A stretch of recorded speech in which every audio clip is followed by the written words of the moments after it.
It is my great pleasure to introduce Cindy, who will introduce herself a little bit, and our two featured guest speakers, Alka and Trinidad. Cindy, take it away. Awesome.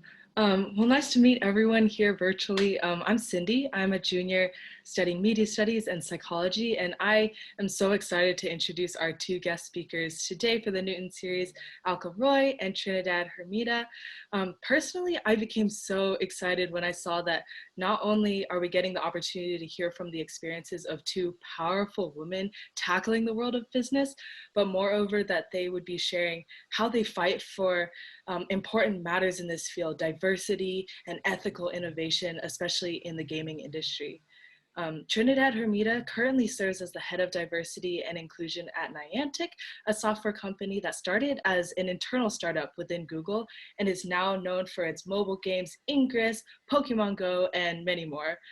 She also works with teams across the entire pipeline of the business, from sales to software development, in designing products that have the consumer's best interest and diversity at the forefront of its creation.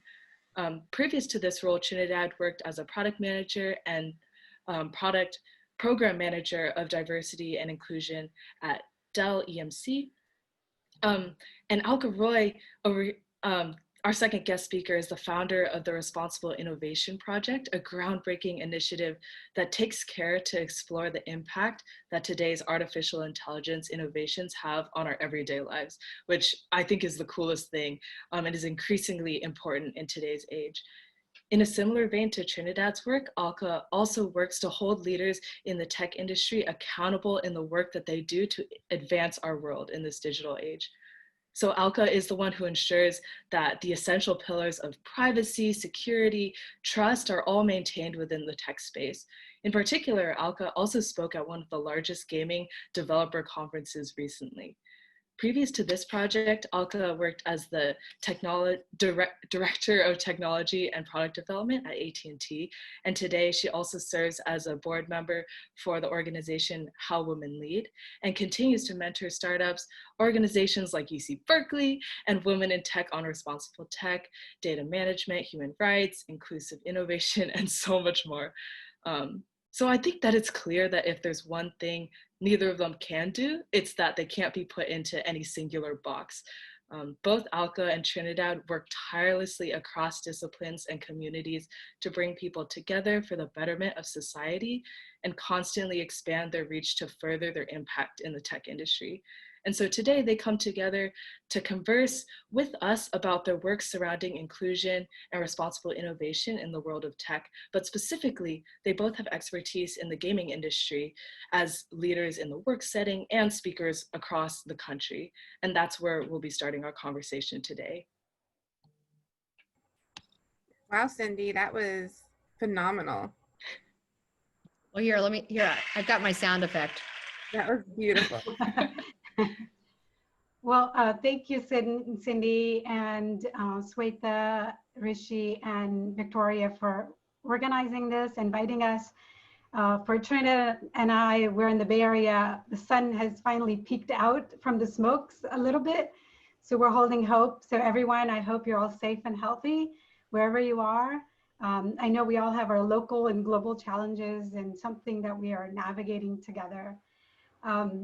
Tonight, this evening, I'm so excited to be chatting with Trinidad. I will start with correcting a small intro thing.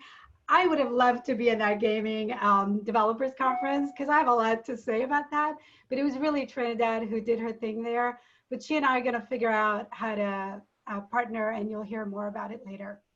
But today, I am super excited to talk to Trinidad because what she is doing today in the industry is, and the whole idea of diversity and inclusion is so much needed. She's infusing this amazing spirit into this world, but we'll let her kind of talk about it in her own words. So, you know, head of diversity and inclusion isn't a bad gig, Trinidad. That's a pretty, so congratulations for starting a, you know, in a very significant role. But what it would be really interesting to hear today is, how do you think this role of diversity and inclusion is evolving? And specifically, what does it mean to you, when you show up with this? I truly believe that this position in most companies, and my views are very controversial, is that not all companies are ready for their companies to be disrupted or for the systemic cracks to have lights shown on them. So I think that a lot of companies are tiptoeing into it, and you don't see very many smaller companies looking to talk about DEI, diversity, equity, inclusion early on, because they're busy trying to raise capital and trying to build their teams. But I truly believe that it has to be a thought on day one, in order for a company to truly be innovative and have a balanced workforce. So yes, I'm blessed and highly favored to have this position at a company that desires to be innovative and is not scared to look at the systemic cracks that are in the gaming industry and find ways to fill them. But I also think that a lot of people have been served, quote unquote, a notice because of the most recent events with Black Lives Matter and the systemic racism that's happening in the US, that's even funneling globally. So it's a new day, but I truly believe that it's something that we're going to have to address and not mull over. So I think what you just said was a very quickly mentioned but very important distinction, where you called it diversity, equity, and inclusion. And the idea of equity is a very complex idea. People use that word, well, so is diversity and inclusion, but this idea of putting equity as part of that equation. Um, and I'm going to tie another thing with you. You are in a very high level position in your company and really have this charge. But what people don't realize is there's still limitations to what you can do, right? And so can you talk a little bit about how bringing in equity, like what are the challenges and sort of some wins that you've had, where you feel you still need help or you need people to come together and understand? So equity is my soapbox. So if you ever hear me talk anywhere in the world, I'm probably going to bring up equity, because I truly believe that we're not going to see real change until we wedge that gap. There's a gap. And what that means with equity is, for example, let's use the game industry as an example. We had a poll that said, would you be interested in working in the game industry? And I saw an overwhelming number around people who are even scared to ask their parents. And guess what? I'm that person. When I was younger, I played the Nintendo. I was a fiend. I loved Super Mario Brothers. I loved all the games. But, talking to my parents, they were not aware of the opportunities to work in this industry, and nor did they even have the chance to, because it was overwhelmingly a boys' network. And what I mean by that is it was an industry built on privilege. If you had the access to the materials, to the computers, to the garage, to the Venice house, to be able to actually pull your team together and build these things, then you were able to be in this industry and start your own startup. I mean, plenty of the startups on mobile gaming started in someone's house in LA or in Japan or wherever, right? So what I mean by equity is someone like me who may have a parent who doesn't even understand that I could be a software engineer in this space and build generational wealth for my family. It's education. So educating the limits that I have when I come into this in this arena. Alka talked about leadership. I've never been a VP before. I've never been someone on a board. So what does that mean? That means that I have an equity gap to my counterparts and my peers. So what I'm asking for is that we fill that gap with advocacy. We fill that gap with coaches. We fill that gap with understanding the nuances in our systems that are keeping people back through performance reviews, through promotion. So that's why I harp on that equity piece. And that's why I truly believe that if we want to see real systemic change in this industry, specifically gaming, we have to find ways to raise awareness through means that are unconventional. Like, a lot of times people are like, well, we have benefits, use our benefits. We have education, use those things, and ultimately, guess what? Not everybody has access to education. I'm speaking of fact. Y'all are privileged to have education. And another thing is that we're doing at Niantic, which I'm super proud of. This is my baby, and I am tooting the horn of someone who had to go to the board to advocate for this. We are doing a program with Treehouse. And fun fact, Treehouse apprentices started today. And what that means is 7 or 8 months ago, they engaged in a boot camp that we paid for at Niantic for them to go through, 20 students, and QA, UX, and software engineering. And what we wanted them to do is to come on board as apprentices to create an opportunity for them to show and prove that they can do the work. And then at the end of this apprenticeship, we're going to hire 80 to 100% of them. And the thing that I'm the most proud of that is about that piece is that we're creating generational wealth for people who don't have access to education. I mean, the list of people who've worked survival jobs, and now I just got off a call with them on Zoom, welcoming them to the company. Like, it's just beautiful. So, I mean, I'm gonna slow down. Yeah, I can see you're very proud, and it seems like it's really bringing in a different group of people. But also, I think the point you made is when you bring people or diversity, give them the tools to succeed, give them the training, and it might be as simple as some training that somebody else just has. Don't assume that they have it to show up. So one thing I'm going to shift from what you're talking, which is very interesting, because you listed all the PMs and developers, different skill sets that are coming in. Is it too early, or do you feel that there are two questions I get asked when people call me? They say, well, I'm really a well-meaning person. I want to have diversity and inclusion in my technology. And I think of it, I am usually looking at it more about putting it in the product. Like, how do you build it in the product, right? So obviously you need some of it in the team to have the awareness. But the question people have is, how much diversity is enough? Like, how much diversity, how much equity is, like, where, I mean, I won't talk about how much equity, because equity is equity, but we'll go back to, like, how much diversity is enough? So that's one question. The other is, have you noticed, or is it too early yet, to talk about how bringing in diverse workforce and giving them these tools, right, changes the kinds of products that you potentially end up with? So you mentioned the first one was how much diversity is enough. And my simple answer to that is when you have a balanced workforce. And what I mean by that is a workforce where people can bring their authentic, real selves, their genius to the table, and people respect, trust, honor, and appreciate each other in a way where we're able to challenge each other. We're able to bring up things that may be uncomfortable, but it's better for the product, and not shut people down because of fear. That's my simple answer to that. I don't think that the thing that's hard in my industry is there aren't these clear-cut metrics, right? Like, I mean, some people say that if you have 50% or 50% women, 30% underrepresented minority, that's a good metric, right? That's measuring people. That's not measuring culture. That's not measuring the internal ethos of how people are promoted, how people are successfully brought up in this space. So I think that measurement is faulty, because you can have all these people in the company, but not give them access to growth, access to promotions. So Trinidad, I'm going to pause there, because I think you made a really important point. You're saying, which we didn't really define in the beginning, we just assumed everybody defines diversity the same way.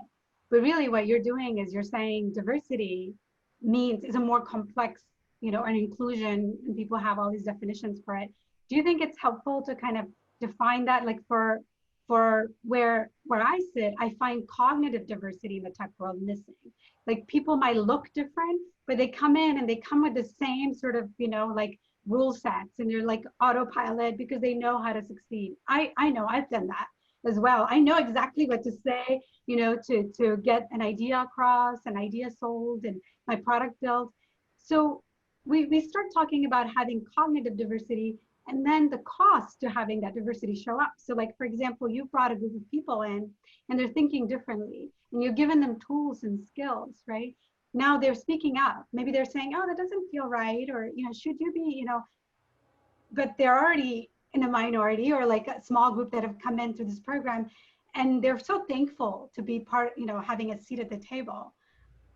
It becomes really difficult for them to speak up, right? So I'll pause there and let you sort of comment on it. Maybe we just step back on diversity, and then we'll come back to the question of, does that actually change the products we make?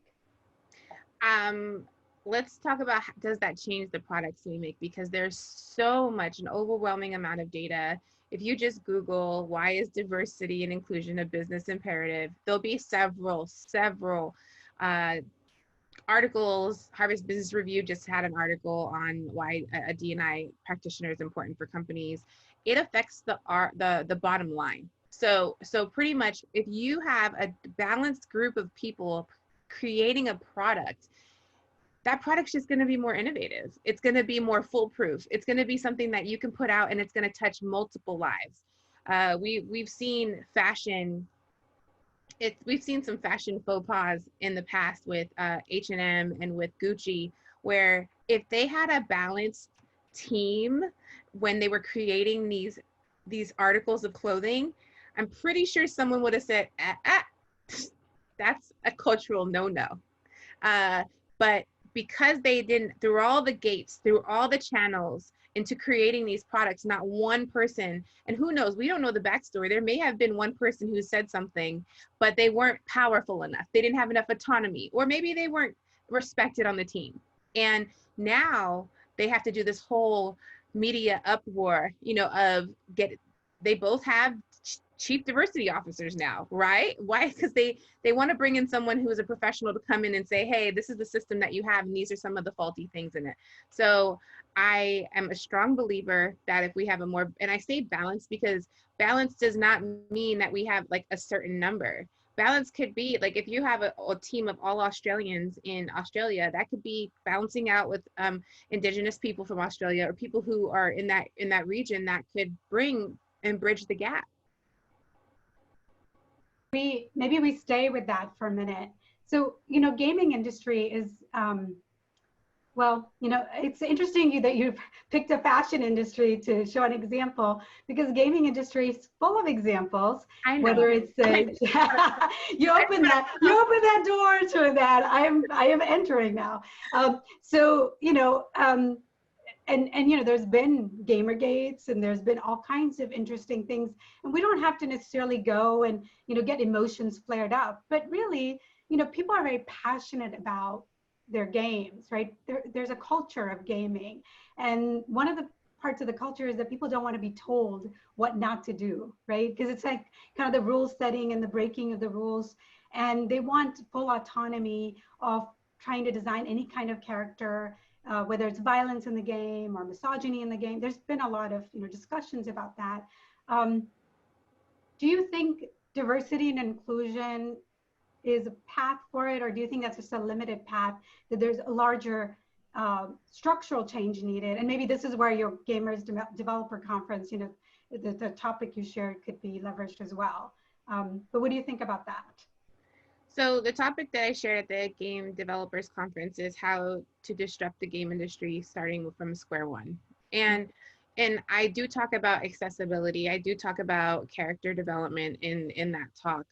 And I do believe that D&I is a huge piece, but going back to my product manager roots, every product has a life cycle, right? And within that life cycle, if you want to make sure that the product goes to market the right way, in the perfect, pristine manner, you have checkpoints within that life cycle where you're checking with marketing, you're checking with finance, you're checking with sales, you're like, the list goes on, engineering, all those, right?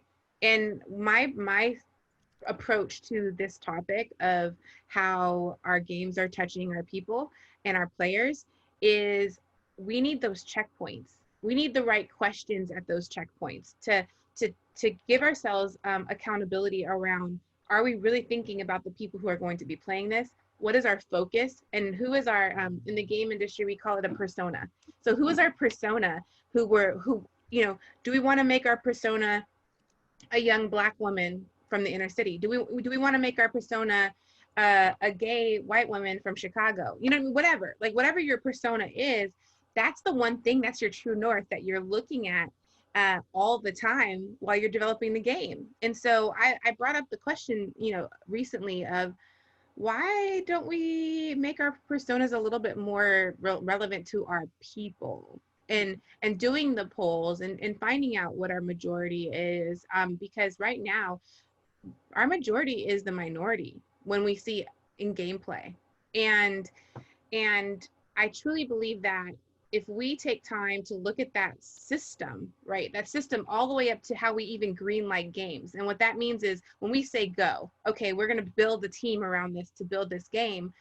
Are we looking at the the portfolio of everything else that we've done, and are we even looking to balance that portfolio out to reach people who we haven't tried to reach yet?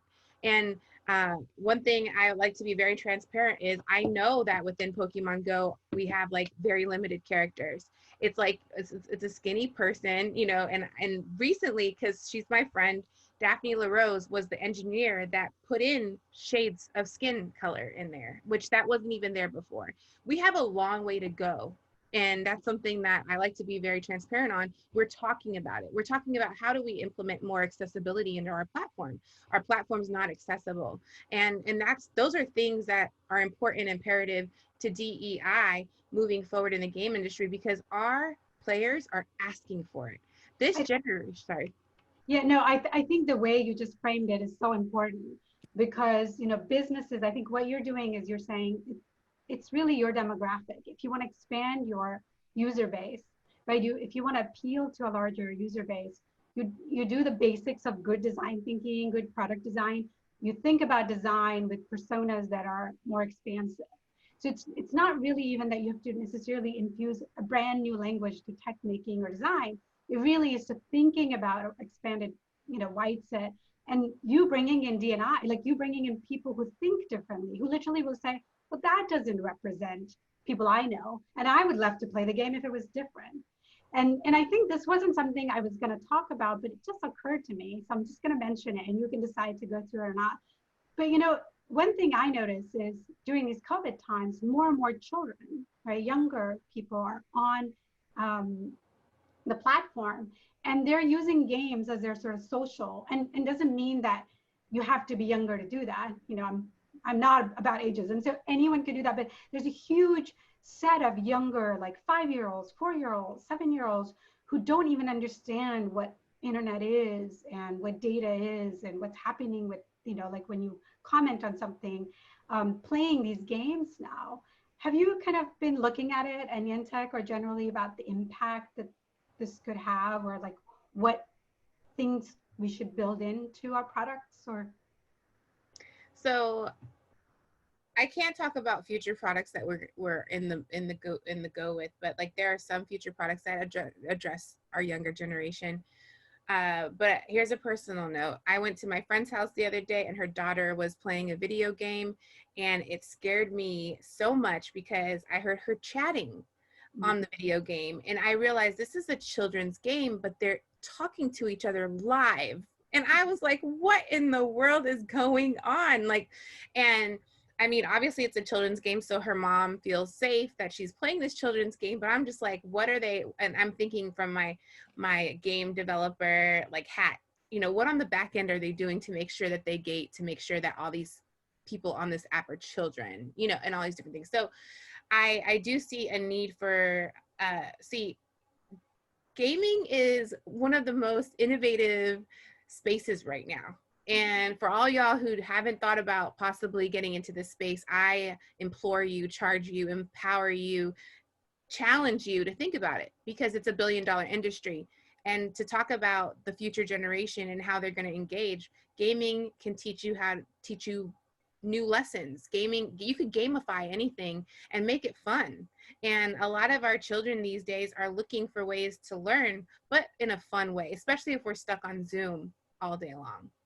I think that's a really good segue to the next set of questions we wanted to ask. Since there are a lot of students on this call, and you did pick this career, and you're thriving in it, and you're so aware of it, you're just amazingly honest about what's working, what's problematic, what can you do. And this is one thing that I talk to people about as well, is that if you start just making people feel like terrible about what they've done, that's not where change happens.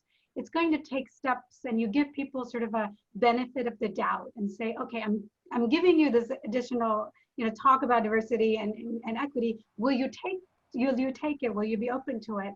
And even then, change takes time. Like, you're in it, you're making all these changes, but it's going to take time, as you said, through the process. So can you talk to the students and people here about what got you, like a little bit of your journey of how you ended up where you ended up?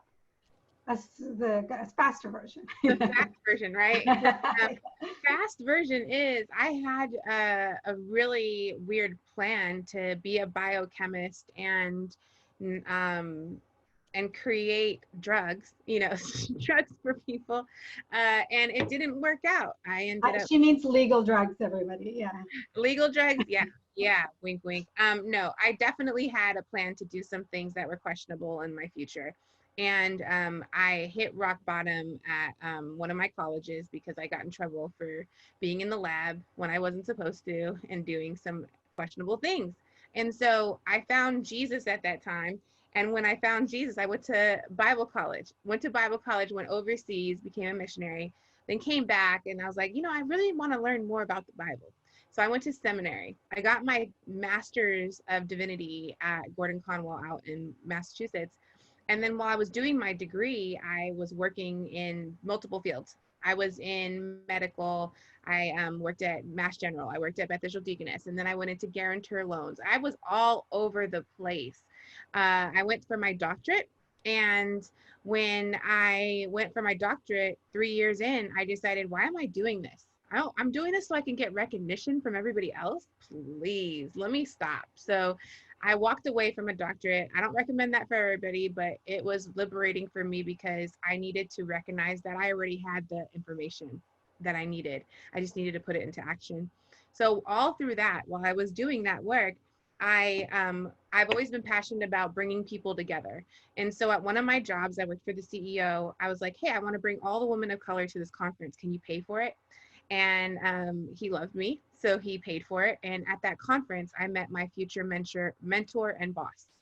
And she was the head of diversity and inclusion. She was the chief diversity officer at EMC. So that's how I got into this DEI space. Now, granted, I was there for several years. I learned a lot under her. But if you also look at my resume, you see product manager.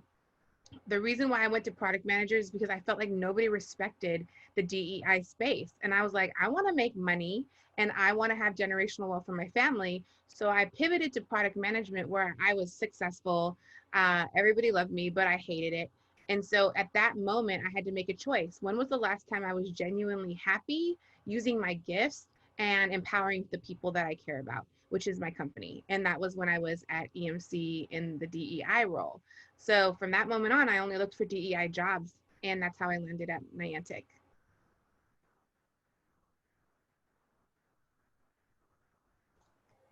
So, some of us just do wiki searches. I think you just go get PhDs or program. So I am also a dropout of a neural net program, AI program, a PhD program. So I don't know whether I recommend or don't recommend it, but I think what you're saying is you really experientially learned. You kind of followed your intuition and you really trusted yourself to kind of meandered. And I think it's really interesting because most interesting careers are not a straight path. People always think of, like you go here and you end up here. And especially in these uncertain times right now, people who are students who are kind of maybe looking for where do they go with their career or something like that. What are things you've learned from your journey that you wish you knew when you were starting out, like if you could dial it back, that you could tell your younger self that might help the students here? So one thing I'll let everybody know is I don't regret anything that I've been through. I think every little path and detour and everything has created me to be who I am, which I'm very proud and honored to be who I am now, right? But the things that are my core values are I am always a hard worker. Anything that I've ever agreed to doing even if I have to stay up till the wee hours in the morning to the 11th hour, 30 minutes before it, I'm going to do whatever I can to meet that requirement, meet that need, meet that promise. And so being able to just endure, be resilient, don't give up. Those are things that are strong foundations for me. But another thing is I have to be authentically myself. And that's one of the hardest things to do in corporate America. You know, I have this beautiful hair, you know, I have these bright nails. And for a season of my life, like I literally had to like become a white male. Like, so when I worked at EMC, it's like wear navy, you know, don't wear a lot of makeup, don't have bright nails. Like I had to just be invisible almost. I had to blend in. And that was a season of my life that was really hard because I'm very vocal and I like to I know that I have a seat at the table, and I know that you hired me because I have an expertise. But the funny thing is a lot of companies will hire you because you have an expertise, but then they expect you to be quiet at the table. And that wasn't me. So I had to learn emotional intelligence. I had to learn how to develop and grow. But I will never be ashamed of who I am. And that's a beautiful place because imposter syndrome has tried to plague me all of my career. And I mean, even asking for raises, even going to my bosses and saying, hey, I need you to give me feedback, because a lot of bosses don't like giving feedback to women because they don't understand us. You know, like I know I'm scary, you know, I know I can be scary sometimes, but I still need some feedback. And so if you don't give me feedback, you're telling me you're not interested in my development and my growth. So I've always had to relay that to my managers over the years, and some of them didn't like it, but at the same time I produced, right? So here I go back to the producing. If you produce your work well, and then you come to the manager with some of these feedback questions or different things like that, they have to pay attention to it. And it's one thing if you're not producing and then you're like, oh Lord, but if you are, they have to pay attention. So I think what I heard were, you know, if you're going to say something, do that. Um, you know, be good at whatever you're doing, and then be honest for yourself so you don't give up your, or I mean, authentic to yourself so you don't give up the power. One other thing that I wish someone had told me, and I'll give you this advice and then we'll open up for questions, is that create a community. So, you know, you're in Berkeley right now. Don't give up a community identity. Whatever that community is, if you're a part of gamer community, if you're part of an alumni community for Berkeley, if you want to join responsible innovation, you know, whatever that community is, have a place that's kind of not really just your moral compass, but a community where you can go fill your bucket, as we say in our household, like go get recharged so that you can be clear. Because in a corporate environment and in a difficult environment, there's so many competing interests. Sometimes you're like, oh, I just need to please this person. If I only do this, I'll get that. And that slowly diminishes you. So I would say keep an external community. And then as Trinidad said, you know, keep your integrity and show up with that. And of course, do the work. So anything else you'd like to add, Trinidad, before you open for questions? I just want to remind everybody that yes, your parents are probably paying for your education and some of them are not, but there is space for you in the game industry. There is finances, there's education. I mean, the education system now is so much more broad than it was when I was younger, that there's actually masters and degrees around game development now. But at the same time, just let them know that you're not just going to play the game, but you can make the game and you can make money off the game. Yeah, and it's a $1 billion industry, which Trinidad could probably tell you how many billions, but with 5G and, you know, all this interactive gaming coming, it's a really viable industry for sure. And we do need more people with diverse outlook and students going in. So I'm going to hand it over to you, Victoria. Thank you, Trinidad, first of all, for being so gracious and going with me everywhere. I really appreciate it. It was fun. And Victoria, I'm going to hand it over to you to run questions unless you need me to do anything else. I thought this was fantastic. I do need you to do something. I need you to stay around because I'm sure there'll be questions for you too. Trinidad, you've really set the tone. I think one one of the students wrote, thank you for sharing your story. There's really nothing that you probably won't touch on. So I encourage students to ask a lot of different things. Whether it's, you know, how to get a better salary, or there is somebody who is right now, Ronnie, I'm hoping that Ronnie will be okay talking. Ronnie had a question, and I'm trying to bring Ronnie on. Could be a surprise to Ronnie. We'll see. Ronnie Ghosh, do you know that you're on as a panelist? I do not. Well, there you go. Are you ready to ask your question live, or maybe even show yourself on video? Okay, sorry, I have a few. So the first one that I had from earlier is, especially when at the beginning, I believe Director Howell mentioned as students looking into careers. One thing that we frequently notice is that, or get mentioned, is the work-life balance in gaming, especially around crunch time. Can you speak to that by chance and considerations you would suggest there as we look to build careers? So crunch time is a big thing in the game industry, but I can only speak to Niantic. It's almost like we're so adverse to it because a lot of people have come out of the game industry into Niantic, and we make it clear that yes, there are going to be seasons where we're releasing a product.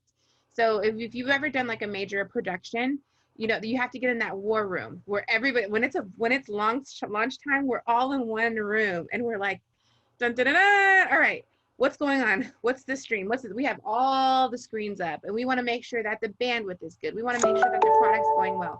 All of those different things. Sorry, that was my schedule. But at the same time, we want to make sure that we implement recovery time. So what we've done at Niantic to sort of counteract crunch time is we've created recovery days, because crunch time is inevitable, especially if you have a product that is going to millions of people. But at the same time, we understand that you need to recover.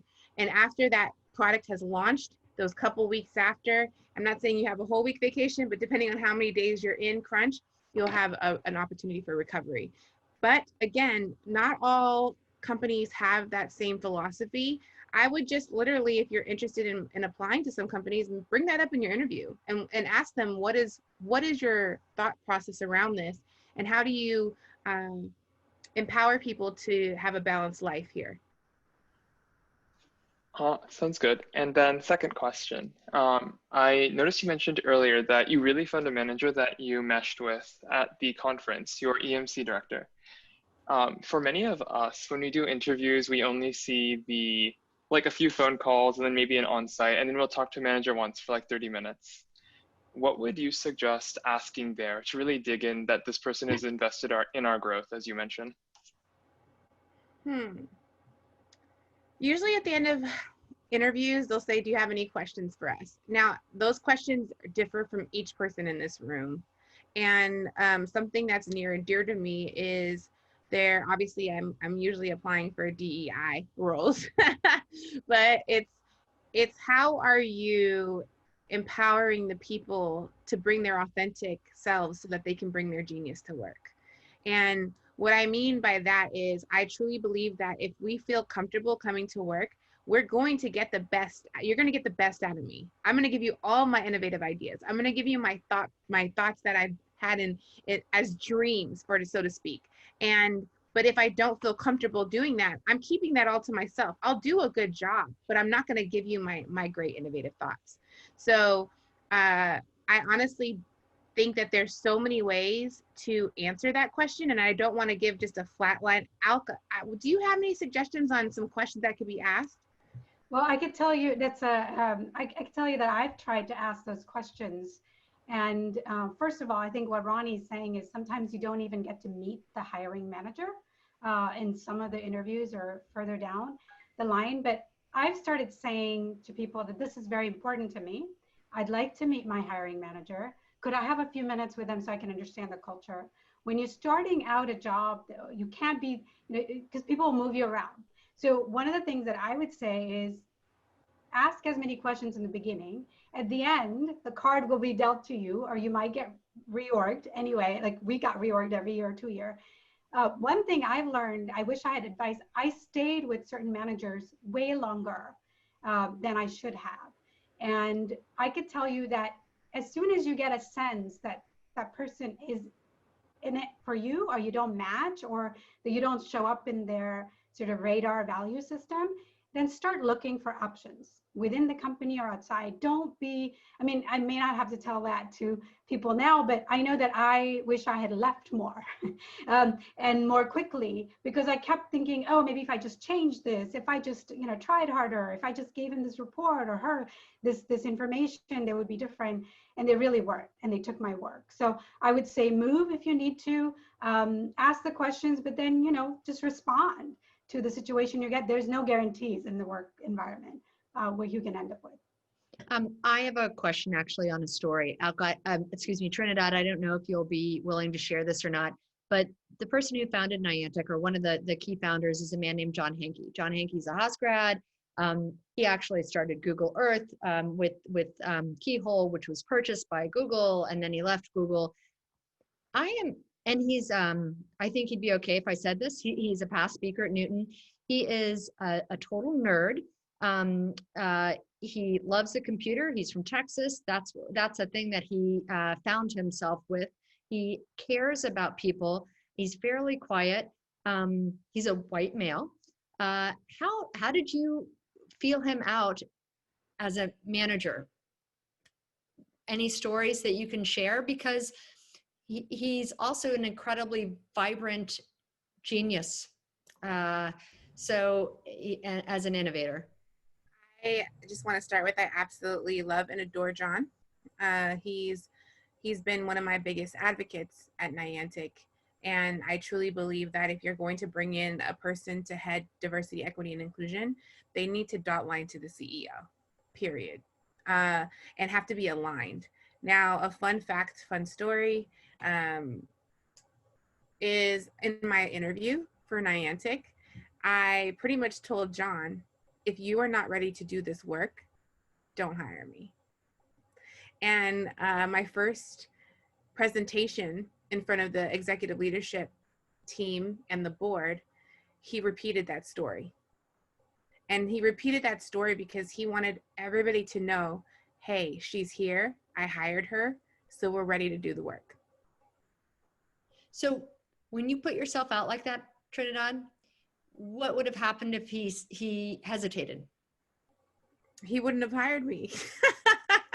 I mean, and there's a risk. I guess at the place that I am in my career, I don't want to be a figurehead. And what that means, for if people don't understand, is I don't want to be a token person that you're putting in a role for me just to smile, look cute, and do a lot of external talks. Like, I'm committed to change. I'm committed to innovation. I'm committed to disrupting the industry from the core. So what that means is it's a lot of hard work. And in that hard work, I'm challenging leadership to think differently.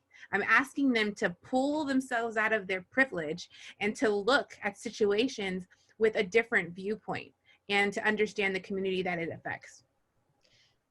For all the Sorry, students, I think, sorry, go ahead. I just was going to say, I think what the point you're raising is that you have to be willing to say no. So if this is really important to you and you're not finding it somewhere, and that's really hard when you are starting out and you don't have a lot of experience, or, you know, you have this kind of economy where you feel this pressure, but you just have to weigh the two costs. You have to weigh what it will cost you long term staying there. This is the advice I wish somebody had given me. And then there's always a cost of staying and working for somebody that you don't jive with versus opposite. Sorry. So hearing the passion in both of your voices is really important for the people who are starting new ventures out there. If you want someone to invest in you, either as an employee or as an entrepreneur, you need to be able to distinguish yourself and articulate with the kind of passion that you hear from Trinidad and Alka. And with that, Rishi and Swetha, if you can help out, we'll start to let some other people ask questions again. Ronnie, thank you very much for your question. Mike, you're up next, if that's okay. And it'd be great if we could see your face. Sure. Hello. Hi everyone. Hi Trinidad, Alka. It was very interesting hearing from you guys talking. Basically, I never considered a career in gaming, but nevertheless, I learned much about corporate environment, how you need to advocate for yourself in a group in general. So my question regarding gaming industry is, how does gaming contribute to society in the way in the way that curing cancer does?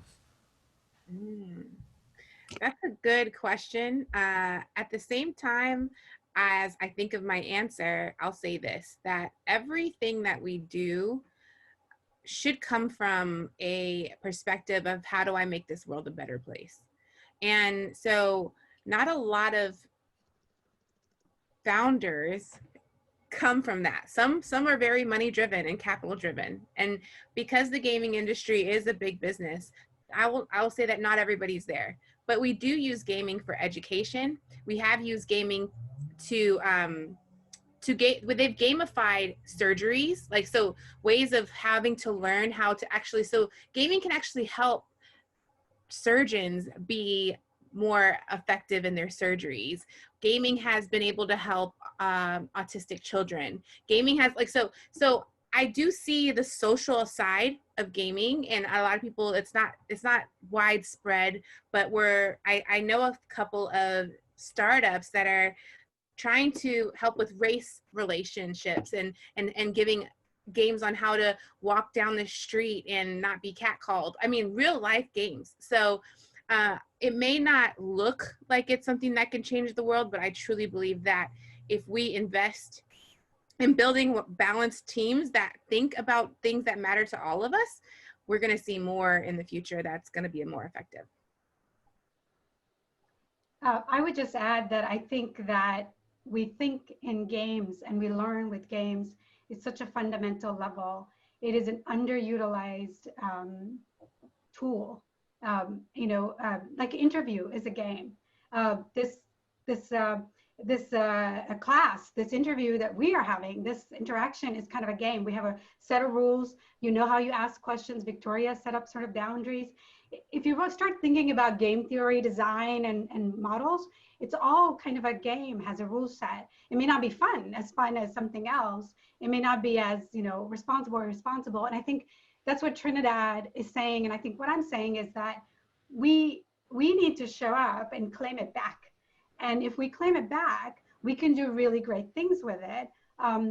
And changing habits, for example, game is one of the easiest things. And I don't know if you've noticed, like with dementia and, people with sort of issues with remembering things, games are one of the ways that, and Trinidad, you probably know all the research stats. I don't have it. And I'm not an advocate for gaming myself, so I'm not trying to advocate for it. But I know that I learn with games very differently. And I'm experimenting with how to take games and make games for changing habits, teaching people how to do things, differently.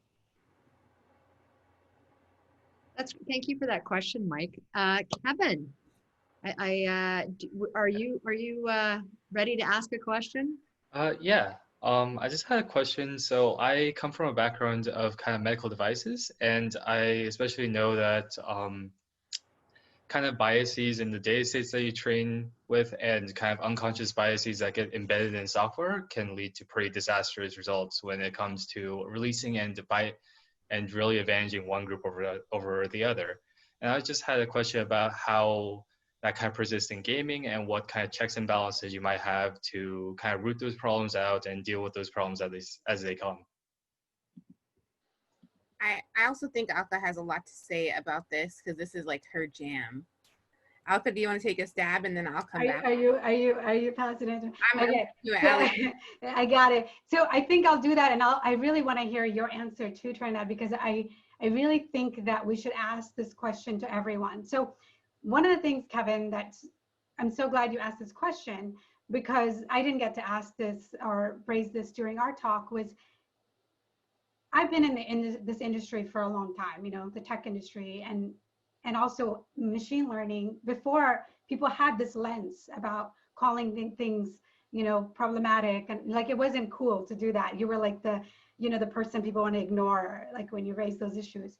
And really, the reason I took a break from sort of my corporate job to do work on this is we really have to turn the lens so that your question becomes the essential question in the rooms that Trinidad is creating for product managers, for data ethicists. So like, for example, in Responsible Innovation Framework, what we're saying is, no, you don't get to add it on, which is what Trinidad is saying. You don't get to add D&I on, by the way.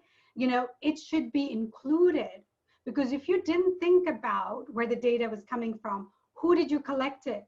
Like, where did you collect it? So for example, Pokemon has some interesting issues with itself, with privacy and where they collected the data, and certain demographics weren't presented.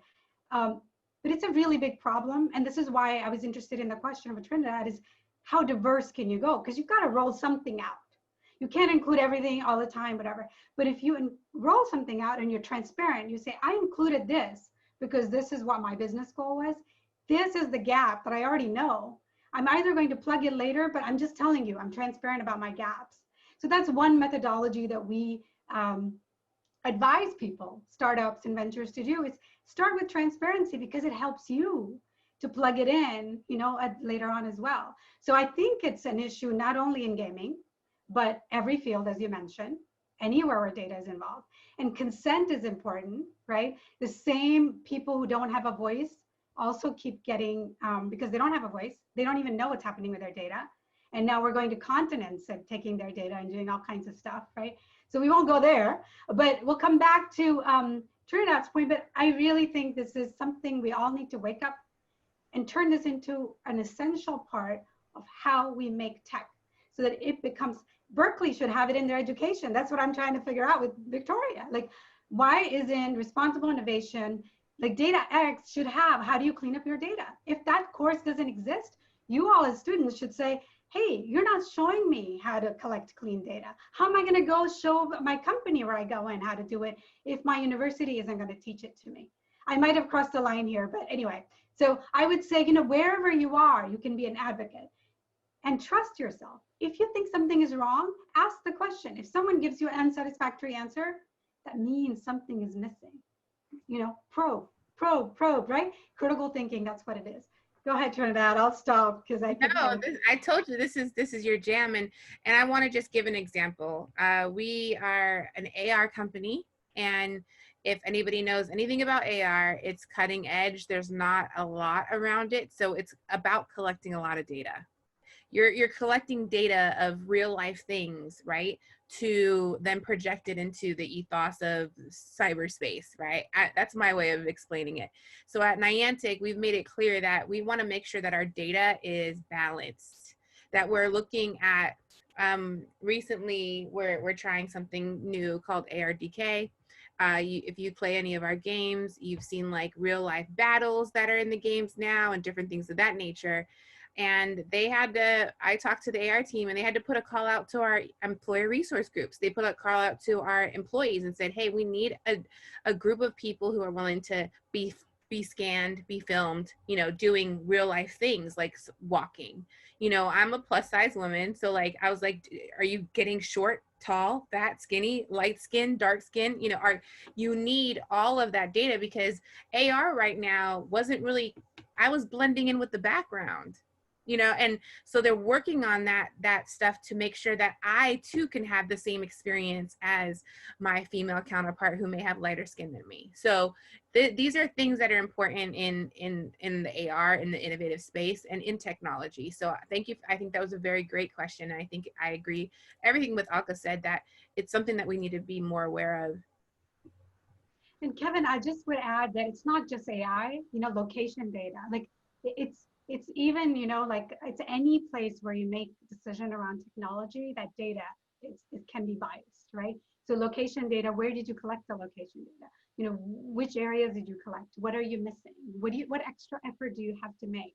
And so that's the language we're trying to say, is that if you're going to make billions of dollars, don't have like $100,000 program for AI for good or cleaning up data or anything like that. We should say this should be essential and part of front and center, and really a responsibility and a right to create this kind of business. So I think we should think about data expansively is all I was going to say.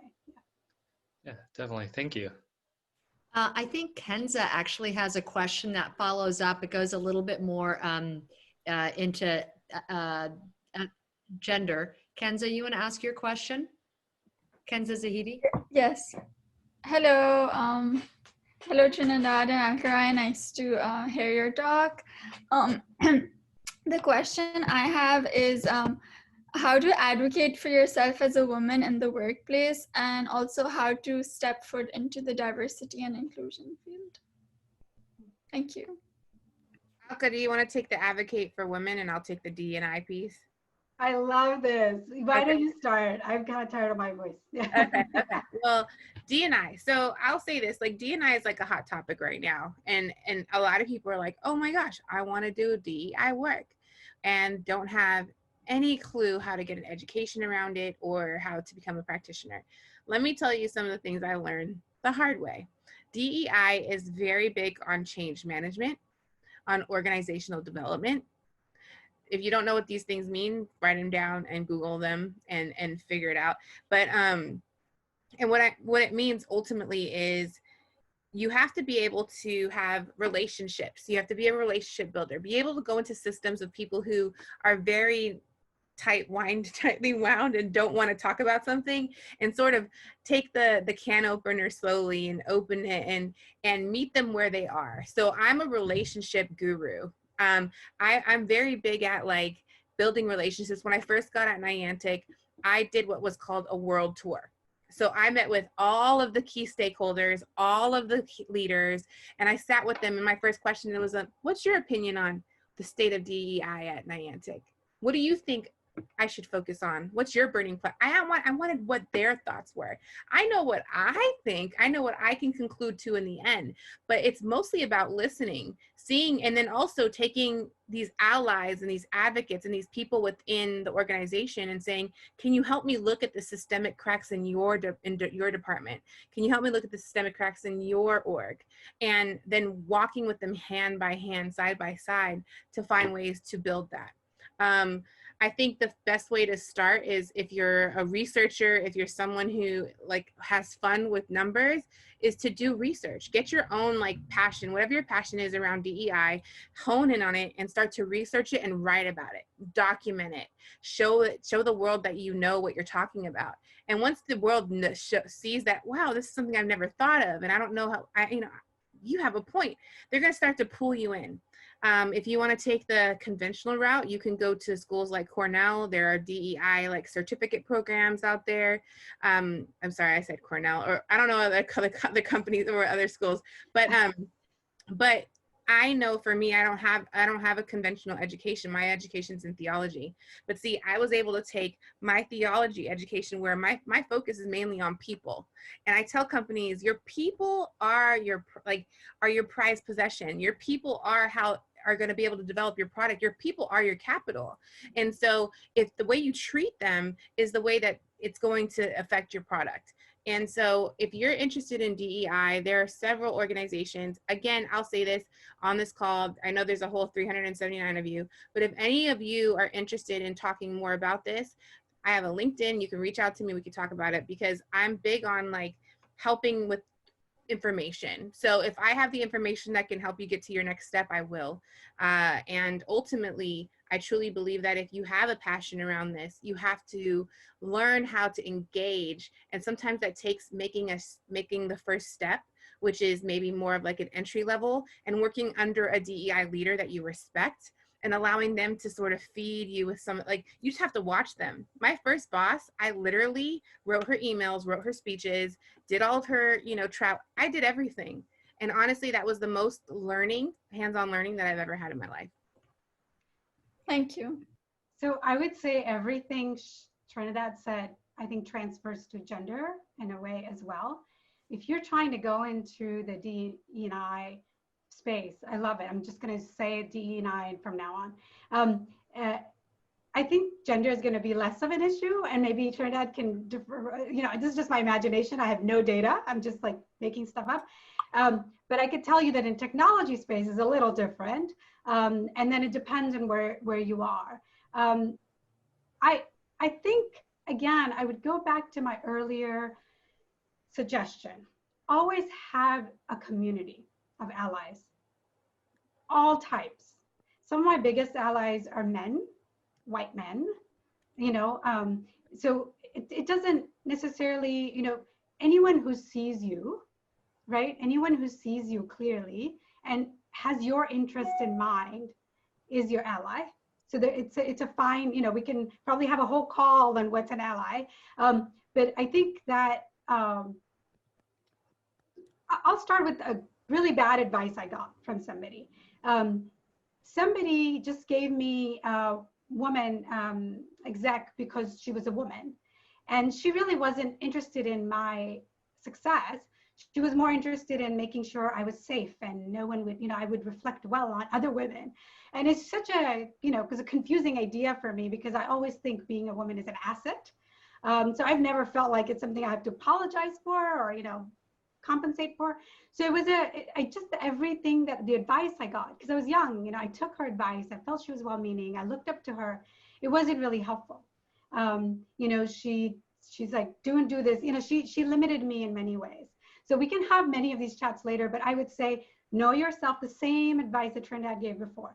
Be authentic, know yourself, have your set of allies, have a moral compass. So you can say, hey, somebody said this to me, it feels weird, you know, and this, what do I do? How do I navigate? And I could tell you that going after it, like bluntly, isn't always the best approach. I can tell you from personal experience that there's a cost to any action that you take.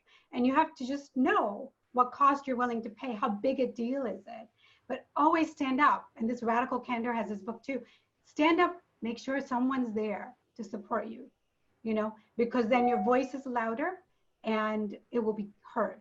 Otherwise, you can say the truth and no one will hear you. So you have to architect your support group. You have to architect your, I mean, it's sad that we have to do it if you're different, you know, in any organization, but it's also reality. So might as well do it, right? And you're, you know, please feel free to reach out to me for any advice offline that we can say, give outside of the recording. That's as much as I could share. This is great. Thank you so much. So Yi Yoon, it could be Jihi, and please correct my pronunciation, has been waiting this whole time, I think. Yeah, hi. Can you hear me all right? Yeah, all right. Yeah, thank you to Trinidad and Alka so much for sharing your genuine experiences. My question may be more in line with Trinidad, but you mentioned earlier about your journey starting from biochem to seminary and now having found your fit in the game industry. And I also resonate a lot with that just because of a lot of like different ambitions that I have. But yeah, I just felt like a lot of us in this call are young and still figuring out different careers. And currently, like some of us may feel a lot of pressure to decide on a first career that may be a good fit for us, though I'm certain that a lot of us will probably change over time. And I just wanted to ask if you had any advice that helped you navigate a career that you recognized would be a good fit for you and also allow you to exercise your gifts the most. Is it Jihi or? Yeah, Jihi. Jihi, nice to meet you, Jihi.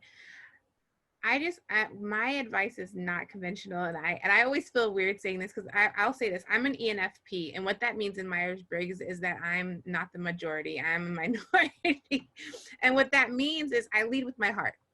So not everybody on this call is going to resonate with my advice. And one thing that I hope that resonates with you all is that what is your passion right now? What is something that is a burning platform, something that you think about all the time, or when you're watching the news, or if you're with your friends, or you're at home, or in your, in the comfort of your home? What are the things that you think about and that bring you energy? And what I mean by that is when I'm every aspect of who I was in those different arenas, I brought my whole authentic self. And when I realized it wasn't serving its purpose, similar to what Alka said earlier, I had to navigate out of it. And in that, I believe that so it's weird because I'm a believer, I'm a Christian. So it's like, and a lot of people have, negative connotations around that, but like, I've always prayed. I've always I just have to be authentically myself. I've always sought God, the universe, and said, okay, I know I have this purpose in this earth, and I want it to be something that impacts the people around me. Please direct my path. And so my path has been so jacked up, and I've had so many different jobs. I've been manager, I've been an executive assistant. I mean, you name it, I've probably done it. But the thing is that I've walked away with something that is solid, that has created a pathway for me now. And the key to me getting and landing these different jobs is, and here's a fun fact, I'm a resume guru. And what I mean by that is I can find the soft skills that translate it to where each job that I'm applying for, my resume is tailor fit to that job. And I'm not lying about my experience. I'm actually showcasing within those jobs that I've had how that experience applies to exactly what they're looking for. So it's not the fun, like, mass email everybody for a job. It actually is, I'm literally tailoring everything to the job description so that I can make sure that they're seeing me. And then when I go into these interviews, I show my passion. I show why I believe that I would be the best fit for the job. And I toot my own horn. And all the women, non-binary and women on this call, toot your own horn. Men, I'm going to tell you, you do it naturally. And if you're not doing it naturally, like, call me, because we could talk about that. But like, ultimately, it's very known in the gender norms and everything like that, that people of color, women, underrepresented minorities don't necessarily know how to speak up and advocate for themselves, because a lot of times we're just happy we got through the door. You let us in, we're here, you know, like, and then once we get in the door, it's like, oh, I don't want to ruffle any feathers. And I'm trying to get us to say, if a company hires me, they know that they're hiring me for my expertise and my purpose. I should be able to show up. So we should start doing a little bit more of who we are in our interviews, like being authentically ourselves, so that when we get on site, or if we're hired, we don't have to change who we are. You know, I wanted to add a thing about like future of work. You know, people have been talking a lot about future of work, like gaming, AI, and all of that. And, you know, I have a EE computer science degree. I also have an MFA in literature. And I was a steering committee head of Amnesty International. And I started the Women's Rights is Human Rights campaign, because it seems obvious. And, you know, all of that has culminated and helped me while I was a precipice of like 5G AI, like I was going to do this big technology rollouts. They all came together for me much later, right? So like sometimes be patient, like put in your hours, you know, learn the different skills, but they all came to me. And I, by the way, in college, I was editor of my literary magazine and a EE major. And so like these things that put in our heads that you have to choose a lane and that you become that thing for the rest of your life aren't your advocates. Those are not people who are thinking about your well-being. They're thinking about workforce. That's capitalism not thinking about you. That's people creating automation without thinking about the automation is for people, right? So you stand up for yourself, because if you don't, who's going to, right? So if you have a curiosity about religion, you have curiosity about art, you have curiosity about theater. I've studied theater of the oppressed, you know, because I wanted to understand oppression. And other people's oppression that was different than me. So, you know, don't let anyone tell you that that's not okay for you, because those, to Trinidad's point, they bring in skills and you have no idea 5 years from now. Nobody knows, even experts don't know what skill sets you're going to need. But I could tell you that knowing yourself, being confident is always going to be in style, always going to like bring it home for you, like Trinidad is doing. So I think, you know, and at least you'll be happy with yourself, even if you didn't get a job, you know? So I would say like, either way, you got it made. But I don't know if you disagree, Trinidad, but I thought maybe I add that on. I think that's a great addition. So we have a good 5 minutes left, and Rami Mastel has had a question online for a while. And I know they're in a loud room, so I'm gonna go ahead and start it. Do you have an opinion on how a company can avoid their attempts at let me see if I can try that again. Do you have an opinion on how a company can avoid their attempts at promoting diversity, inclusion, or diversity, equity, inclusion, becoming examples of performative activism or systems that end up not working? So I'm going to ask that question again, like when you're forming a company, when you're joining a company, what should you be aware of that a company should definitely not be doing? What are some red flags? So, I mean,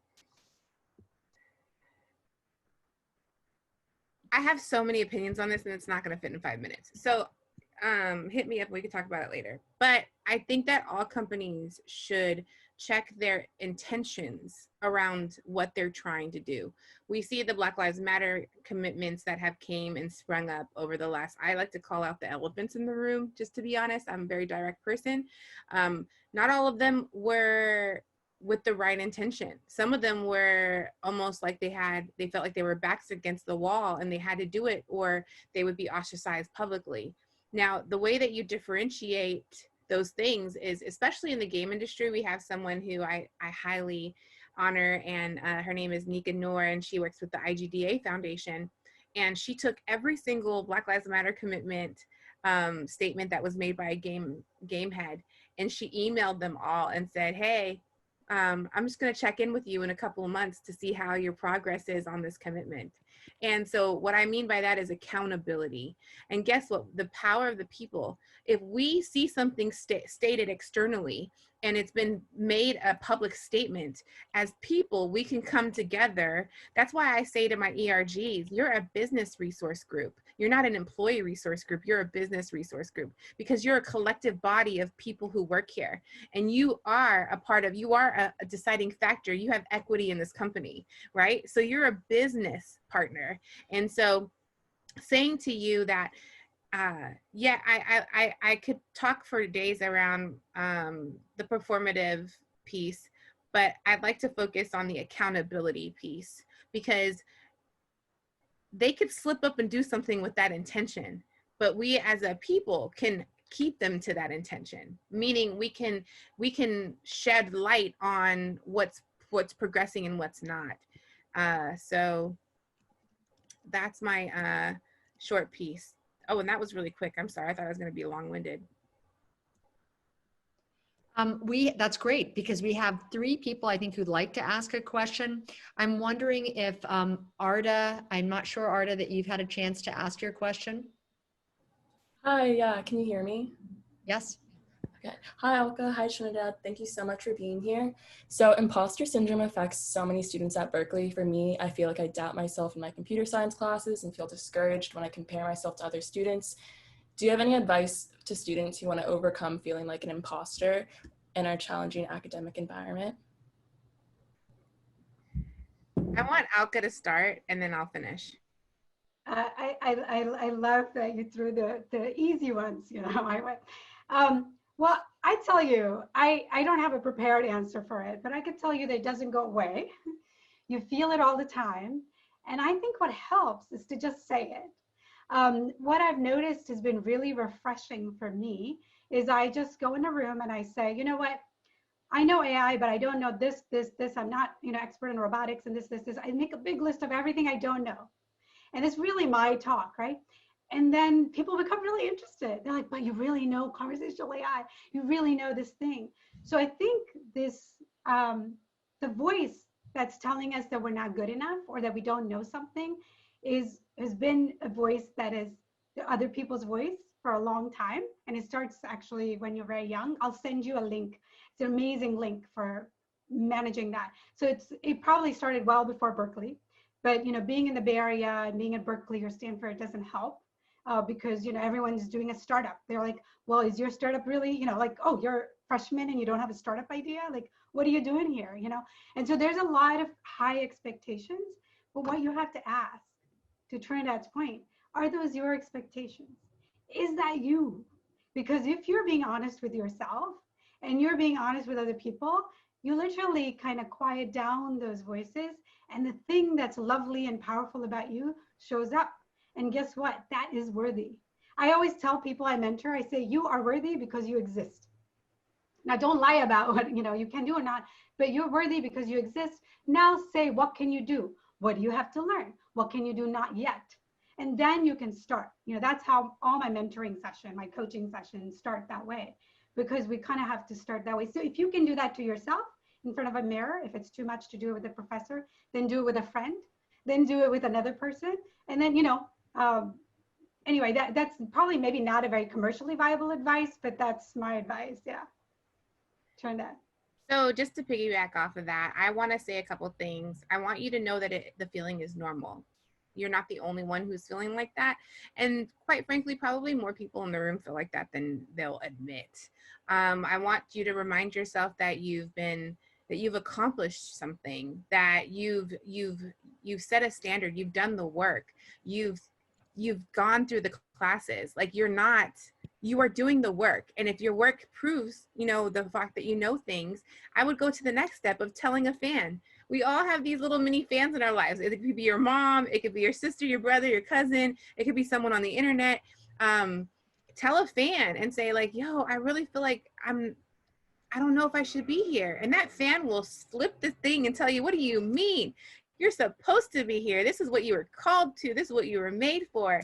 Another thing that Alka said is like, seek out a mentor, seek out someone who you can share these experiences with, right? Like if you share this with a mentor, they can help you to pinpoint where and that when you walked into that room, you started to feel that.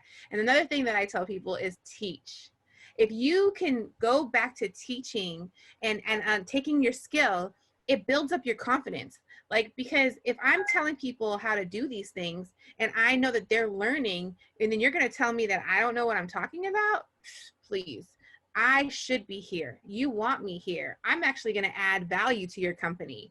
So that sort of hits the imposter syndrome. I'm in a field where there isn't a lot of other people who are doing what I'm doing. So guess what? Imposter syndrome out the door, because who are you going to tell me that I'm impostering? Like, I mean, who else is doing what I'm doing?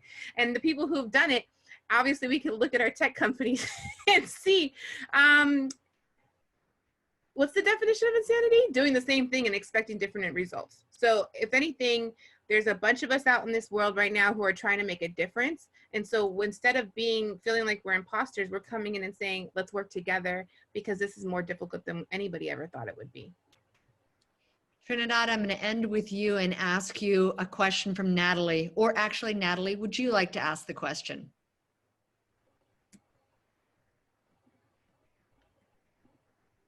I'm going to ask it for Natalie then. What is the one thing we can do in our classes to ensure that people around us and we are equity fluent, excuse me? Well, I think when we're moving into this world of Zoom classes, we have to, I mean, you have some of the tools right now, like asking questions. You can ask questions in person or you can ask questions on a Slack. I think some things that we need to implement more of is what's the word? Closed caption. Like there's some things to be able to be more open to people with hearing problems or just more accessibility. And another thing is sending pre-workout before, or at least thoughts out before, for people who may take a little bit more time to gather their thoughts, who are not necessarily good at being in the moment. And that's okay. Guess what? That's perfectly fine. So, and then also maybe after, giving a little time of discussion after, for people who may want to sort of have time to mull over what was said and maybe talk to their colleagues and say, hey, I was, listening to this and I didn't understand, in that moment, it's actually helpful to just mull it over there, because then as someone who understands, this is where you get the opportunity to not have imposter syndrome and teach. And as student teachers, y'all can help each other out. So I have the mentality of making access and making it for everybody. So there might be some people who have really good internet versus people who don't have good internet, and they're only hearing every other word from me. So the fact that this is recorded might be something that might be useful for them when they go to a coffee shop, or if they're at their aunt's house and they have better internet there, just to listen to it over again. So creating those access points for people who may not learn the same is huge. I think it is huge that you've been with us. You're actually 1 minute over, and I am wondering, before I put our applause on, you mentioned that staying after might be helpful. Could you stay after for another few minutes? Because we'll have more questions. Yes, of course. Thank you. I know the students really appreciated it. Swetha, I think you are going to put on our password for today. And while that is on, I think we just have a couple of more questions. But it is the official end of class. It was phenomenal. Swetha, can you get the inclusion up? Working on it. It's coming.